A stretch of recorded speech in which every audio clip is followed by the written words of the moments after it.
آگے ہے جی پولیینڈری، پلورلٹی of husbands, یعنی ایک بیوی کا ایک سے زیادہ شوہروں کو رکھنا. کیا وہ ایک بیوی ایک سے زیادہ ایک وقت میں نکاح کر سکتی ہے؟ دیکھیں جی جو مسلمان مرد ہے وہ ایک وقت میں 4 شادیاں کر سکتا ہے، اسے اجازت ہے، لیکن جو مسلمان خاتون ہے وہ ایک وقت میں ایک ہی شادی کر سکتی ہے.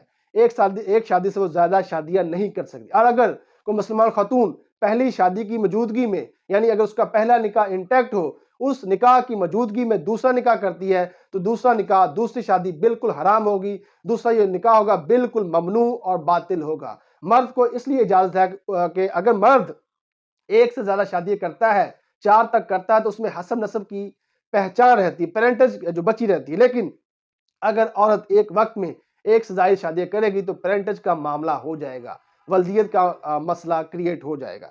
تو اس کو پولیینڈری کو ڈیل کرتا ہے محمدن لاء کا سیکشن ہے جی 256.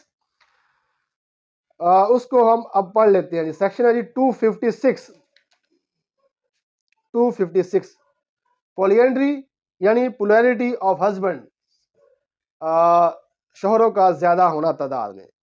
It is not lawful for a Mohammedan women, یہ محمدن خاتون کے لیے جائز نہیں ہے to have more than one husband, کہ وہ ایک سے زائد شوہر رکھے ایٹ دی سیم ٹائم، ایک وقت میں. a marriage with a woman، ایسی عورت کے ساتھ شادی کرنا who has her husband، جس کا ہسبینڈ alive زندہ ہو، and who has not been divorced by him، اور اگر اس کے شوہر نے اسے طلاق نہ دی ہو is void، تو ایسی شادی بالکل ممنوع ہوگی، ایسا نکاح بالکل حرام ہوگا، ایسی شادی بالکل باطل ہوگی.